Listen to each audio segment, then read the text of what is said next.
Hello, Wildlife Walt back. Here this time I'm going to show you how to make a simple raccoon hat. Come on into my fur room with me.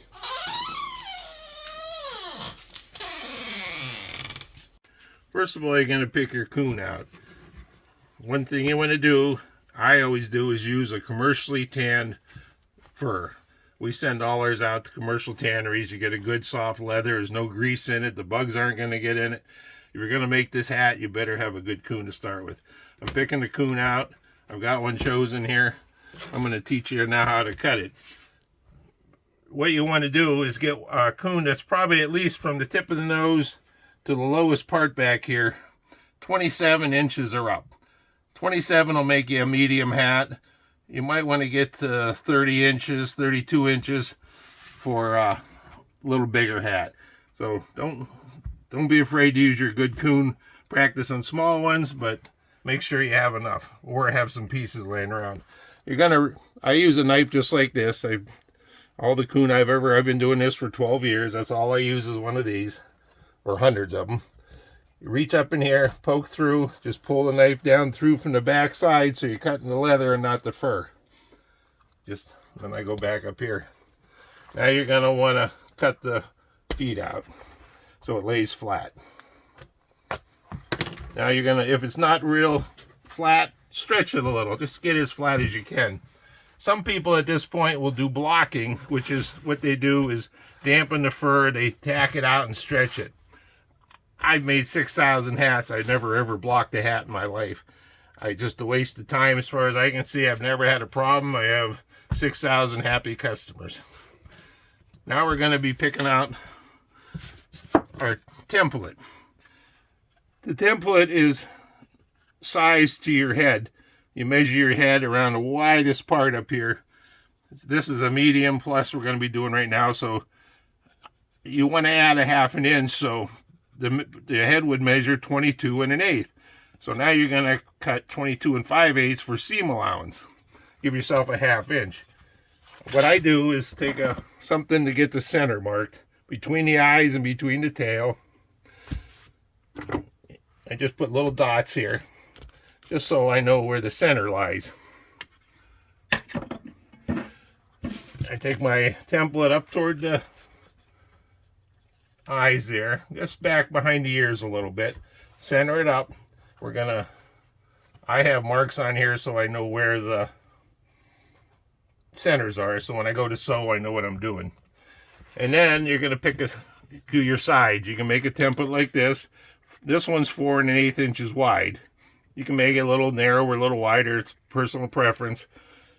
These are equivalent to half the size around here. Plus, you always want a little more because later on I'm going to show you how to size them. We're going to take this. Now we're going to got the templates down. You're going to mark that side. This one, move it over here. Here we are. Now we've got our coon laid out, and we're going to start cutting it. Back to my 99-cent knife here. You never want to cut down hard or use scissors. You want to cut up in the air and just slide your knife along your lines. Very simple. I always put a little pressure on it to cut back. Save your tail, you're going to use that.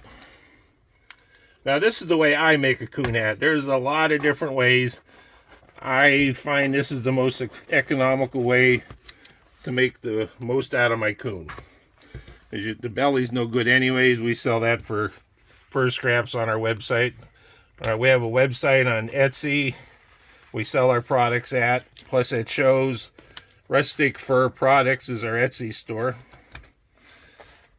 And we do shows all over, mostly on the East Coast, Pennsylvania, New York, Ohio mostly. We do events. We do the Harrisburg Sports Show. We sell 100 hats down there in a week.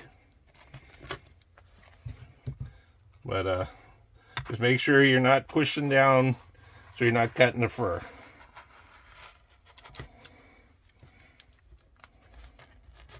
Voila, you have two sides here.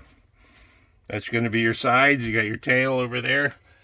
The top is the harder one to cut to keep going straight. Just follow your line the best you can.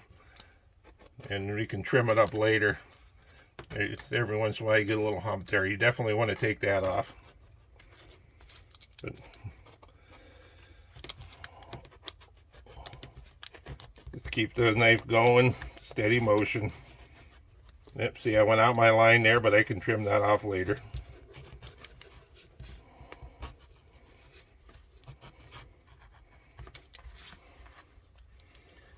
There we go.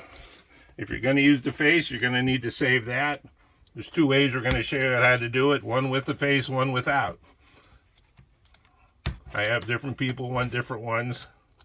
This all started from one coon hat I made about a little over 12 years ago.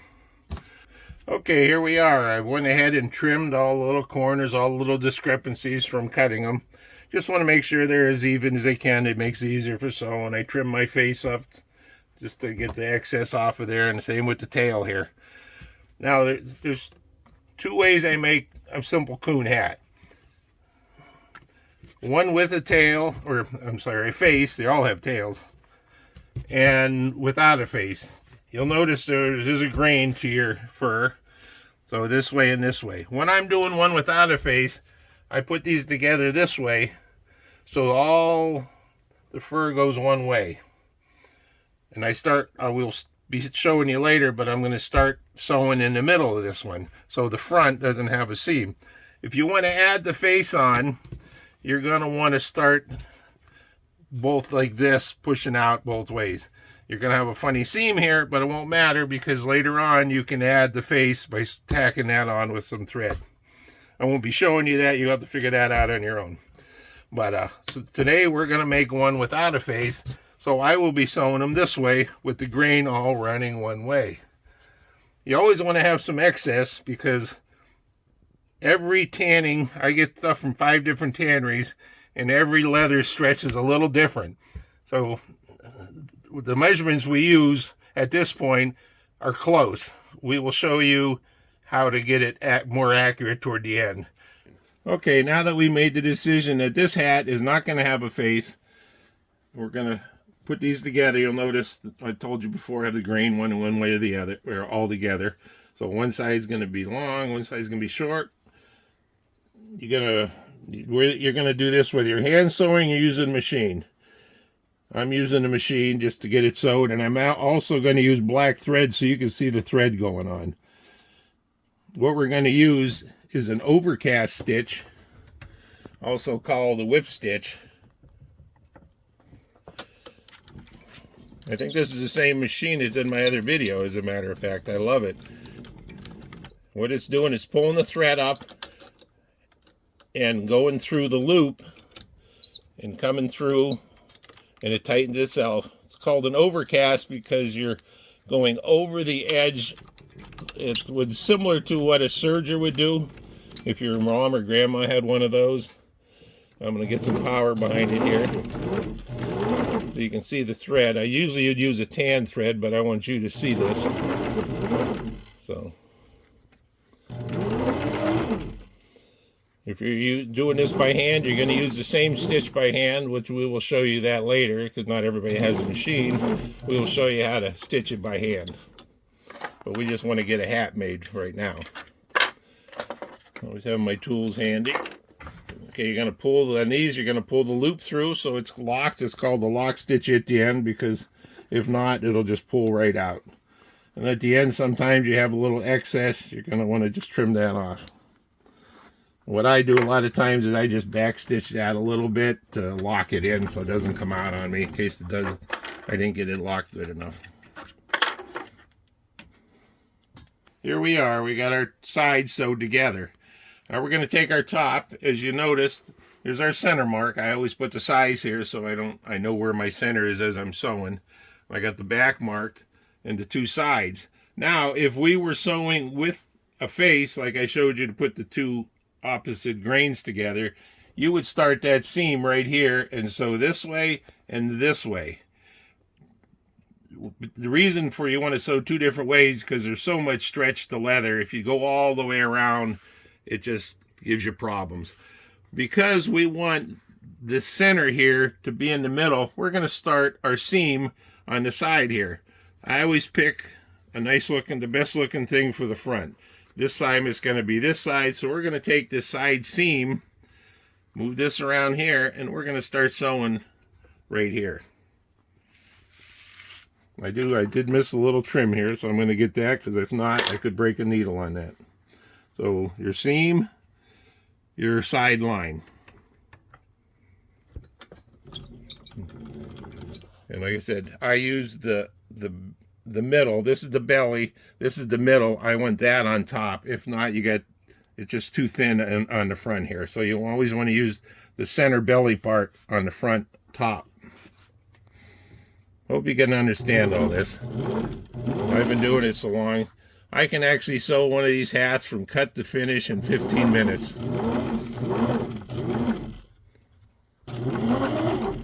Once again, you're going to want to stop about an inch short.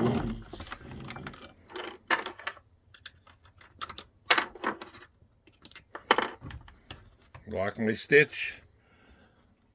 Nip the thread off. I'm anal about that. I don't like to see threads hanging out. Here's where we are right now. And I'm going to show you how to check your size. You got your side, the other side mark. I make a little mark on top here. On each of the two sides. Okay, so we got a little extra, that's fine. I want to bring it down to the bottom. I'm just going to guess here. You can use a straight edge if you need it, but this gives me close. Now, we were making a 22 5/8 inch hat or template, so that would have been a 22 1/8 inch hat, which would be a small. You just run around this edge of the hat at the bottom, and there's 22 5/8. So that's what you want, exactly the size of the template. So nothing stretched on this one. We will lose a little bit on the seam allowance, so it'll get us back to what we were talking about.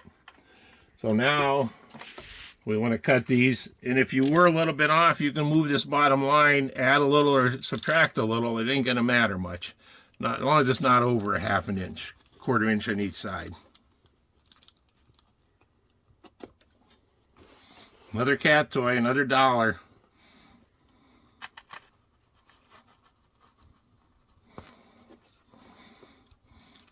I guess this one would be more for a kitten.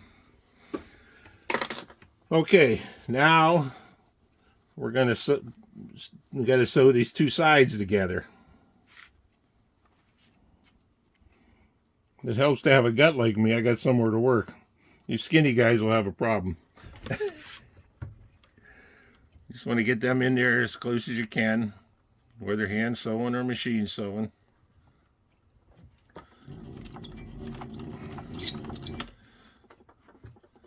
My goal is to have somebody in every town sewing hats. That's the only way we're going to keep this fur business alive and keep this happening. Because there's so many coon being wasted right now. We get all our coon now from nuisance trappers. We don't even have any coon trappers anymore. They're willing to sell me their coon they catch during the season. They put them up, and instead of them throwing them away, we're making hats out of them and shipping them all over the world.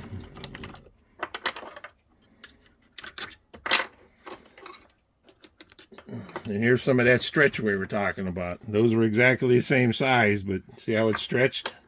You'll get a lot of that when you're sewing fur. There is no bias that goes one direction. So you just want to trim this off even with the other side. You won't notice a little bit of missing there, because you want to cut straighter than I just cut. Once again, you pull. And there I can just use the scissors on the edge just to square that up. I don't want to use scissors too much because you cut too much fur. Oops. We'll get her. There we go. Okay, now you got the top opening. All you want to do, once again, tuck your fur in. Tell you guys, the kids, whoever's watching this, this is the simplest thing you'll ever do, and you're going to love it. You're going to be making them for everybody for Christmas. You're going to go start coon trapping again. There's some good tanneries out there. We could give you a list of places we use at the end. We don't want to know you're talking about them. At the end, you'll get some information from us, how to get some stuff, and you can always email us. There we go. Top is done. Oops. Nothing professional here. Just showing you how to do it. Mistakes and all. Now, before we put the tail on, we're going to turn it over.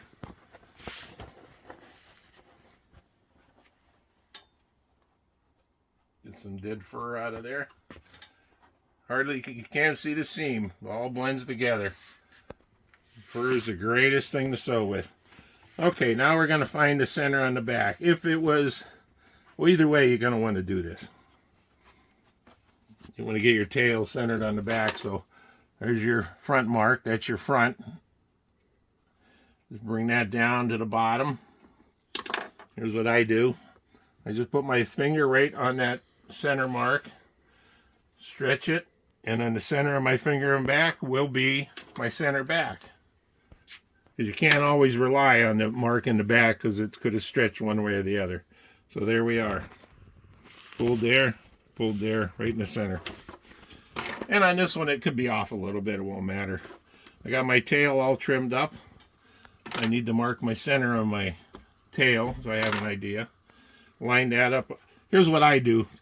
On the front, I use a straight line. On the back, I make a V. Because I have put the tail on the front before, so I decided to have a different mark because it doesn't look good with the tail hanging in your face. And I do about one a year like that by accident. Especially at Christmas when people are ordering 10 hats a day.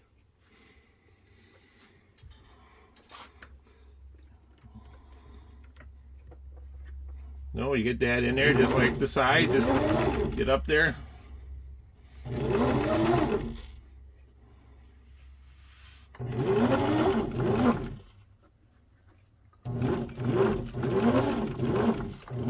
The other end.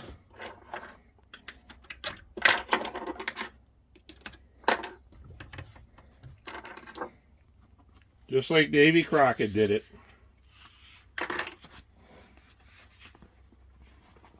That machine might be his age, too. Coon tail on the back. Beautiful front. And like I said, if you had the seam here and you want to put your face on, just clean up your face, make it look good, tack it to the front. Now we're going to show you the hand sewing way. 14 inches of thread is a good length to start with, using a heavy upholstery thread. In our shop, we use a number 69 bonded nylon. The first stitch, as you'll see, will be knotted by running the second stitch through the same hole as the first stitch. Sewing about 1/8 inch from the edge of the leather will give you a good hold. Doing a simple overstitch with the spacing between the stitches about 1/8 of an inch. You're also going to want to use a special needle, not a round needle, it'll hang up. It's a leather needle which is triangular in shape and also called a glover's needle. It has a triangular shape so it slides through the leather easier. Make sure you keep each stitch taut to pull the leather together good. And tuck the fur in as you go. You want to see as much fur on the outside, not on the inside. And at the end, tie an overhand knot, and I always do it twice so it's good and secure.